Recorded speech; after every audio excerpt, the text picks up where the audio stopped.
الحمد لله كفى وسلام على عباده الذين اصطفى أما بعد. Honorable President, respected teachers, esteemed guests, dear friends and my fellow Indians. Today, on this favorable occasion, it's pleasure that Allah has given me this wonderful chance to talk about Independence Day in front of you. I hope that you listen to my words attentively. Dear brothers, it is an important day for all patriotic Indian citizens because today, on this day of 1947, our country got officially free from the hands of Britishers after many years of struggle by the great freedom fighters of India. It was not easy to get freedom from the hands of British. We gave our soul. We gave our soul. We sacrificed our luxurious life. We immolated our whole lives. We spilled our blood. We bought every inch of the soil of this country by exuding our blood. It is our motherland. We are Indian by choice, not by chance. Dear brothers, see, two types of people are here in India to celebrate Independence Day. Firstly, those people who celebrate it for only maintaining formality. They don't celebrate it by heart because they are not well-wishers of India. They don't have faith and follow the Constitution of India. But their constitution is Manusmriti. At the time, they decided to divide integral India based on religion, on the name of Hindu-Muslim. In a nutshell, their propaganda succeeds in reality, and India got partitioned. But they did not come to the front banner. They started blaming Indian Muslims and imposed the iniquity of divide and rule on Muslims, and also creating the false history also. You turn the pages of history, you can able to see what happened at the midnight of 14th and 15th August in 1947. On the other hand, the people who celebrate Independence Day by heart, they are actual and real Indians because they fought against the British for freedom. They promised that till the last breath they will fight against the British, and also they did. Dear brothers, our forefathers, our Akabir, they fought, first of all, took fighting against the British when all Indians are sleeping and living a life of slavery. Indian Muslims, particularly ulama kiram, note this line, particularly ulama kiram, came out to Maidan to fight against jihad, against the British. Dear brothers, there are three stages in our country. We should know our history till the 15th August 1947 and should try and should analyze every event of that era and should try to learn valuable lessons from that. Second thing is that after independence, through which different situations our country is going on.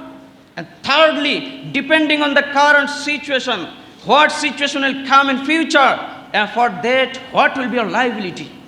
Dear brothers, very carefully listen to me, what I am going to tell. It is reality that various Muslim emperors ruled this country for around 900 years. It was the golden age of our country, golden age. At that time, every Indian got his rights. Every followers of every religion could do his religious activities. There was no fear of mob lynchings. There was no fear of bulldozing of houses. No horror of vandalizing. But when the British came to India for trade purpose in the year of 1608, and respectively they established the East India Company, and they started torturing Indian citizens and capturing capital cities and various forts. At that time, the dangerous thing was that they started attacking Islam and they tried to demolish Islam from India. At the Taqriri time, our forefathers, ulama kiram, especially Hazrat Shah Waliullah Muhaddis Dehlavi, he realized their propaganda and strategies. He decided at that time that it is the time to fight against British. In the year of 1757, you know, the first military force came to India, which was led by Robert Clive, and they fought against Nawab Siraj-ud-Dawla in the field of Palasi. But unfortunately, they were defeated because of Mir Jafar's disloyalty. Since then, the dark days of India had started, and the East India Company became more powerful, and they started ruling separately. Dear dignitaries, remember Hazrat Tipu Sultan Rahimahullah and his comrades, how they fought against British, how they fought. And he sacrificed his life for this country, for this land. In the year of 1799, you know, the year of 1803 is the landmark of Indian history, when the great Islamic scholar and the grandson of Shah Waliullah Muhaddis Dehlavi, Shah Abdul Aziz Muhaddis Dehlavi, he enforced the fatwa of jihad against the British. You know, the year of 1831, our forefathers, our Akabir, Hazrat Shah Ismail Shahid, Hazrat Shah Sayyid Ahmed Shahid Rahimahumullah, along with their companions, they fought against the British in the field of Balakut and sacrificed their lives for this motherland, for this country. But unfortunately, they were defeated. But our ulama did not stop fighting against British. Our forefathers, Hujjatul Islam, Hazrat Maulana Qasim Nanatvi, Hazrat Maulana Rashid Ahmad Ganguhi, along with their companions, they became ready to do jihad against British. Those whom we tell our Akabir and relate us to them, they came out to Maidan to fight against British. Haji Imdadullah Muhajir Makki was the great who was the great spiritual leader at that time. Maulana Qasim Nanatvi and Ganguhi, with the discussion of their companions, they selected him as the Amirul Mu'mineen fil Jihad. And they came out to the Maidan of Shamli with the swords and weapons and did jihad against British.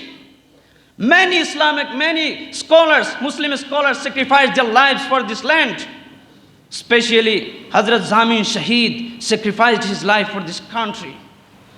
It is the reality, real history, but their names, but their history could not be found in the Indian history books. What a shame on the government missionaries of India. What a shame. Dear brothers, today's democratic and independent India is the consequences and outcome of sacrifices of our great leader, great Muslim scholars who sacrificed their lives for this land. But it's very regretful that today we are said to go to Pakistan. We are said traitors.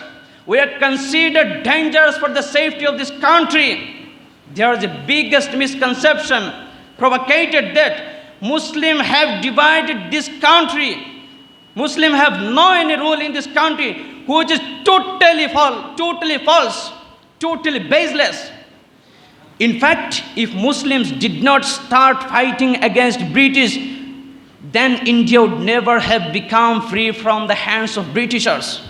Thousands of Muslim scholars, thousands of Muslims, hundreds of non-Muslim brothers sacrificed their lives for protecting our motherland, such as Hazrat Shah Waliullah Muhaddis Dehlavi, Hazrat Abdul Aziz Muhaddis Dehlavi, Nawab Siraj-ud-Dawla, Haidar Ali, Hazrat Tipu Sultan, Shah Sayyid Ahmad Shahid, Shah Ismail Shahid, Haji Imdadullah Muhajir Makki, Hafiz Zamin Shahid, Hazrat Maulana Qasim Nanatvi, Hazrat Maulana Rashid Ahmad Ganguhi, Hasrat Mohani, Maulana Abul Kalam Azad, Hussain Ahmad Madani, Maulana Mahmud Hassan Deobandi, Netaji Subhash Chandra Bose, etc. The list is too long. Dear brothers, remember, till the year of 1857, only Muslim fought against British. Only Muslim. After the year of 1857, Hindu, Sikh, Christians, and other religious brothers took part in the freedom struggle. And after the years, many years of struggle, our India, our country got free from the outsider enemies. But till the date, insider enemies are available in India. They are living in India. They are trying to destroy dignity and integrity of India. Continuously, RSS and BHP are attacking the Indian Constitution. Continuously, they are attacking the Republic of India.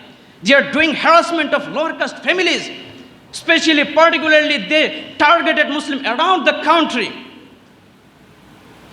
Especially, they targeted Muslims around the country, from government missionaries to educational institutes. Everywhere they are available, everywhere. Recently, Mewat violence, mob lynchings, train attack are burning instances. At last, I'm telling you that what is our responsibility as an Indian? What is our responsibility? Let's we take oath and promise on this auspicious occasion of 15th August that we will save our country, we will save our Constitution of India, we will save the Republic of India from the hands of Manusmritivadi. From the hands of Manusmritivadi. We can never sufferance the attack on Indian Constitution. We can never sufferance the attack on Republic of India. Remember one thing, we are Indian Muslims. We are Indian Muslims. We will live in this country by following our Islamic law fully. We can never compromise with our personal law. We can never compromise with our Islamic law. And also remember one thing, India will survive as long as Islam exists. India will survive as long as Islam exists. If there is no Islam, India will be destroyed and destructed. Because the relationship of Islam with this land is from the birth of human race. If there is nothing else, Islam will remain in this country. Inshallah. Thank you very much. Jai Hind.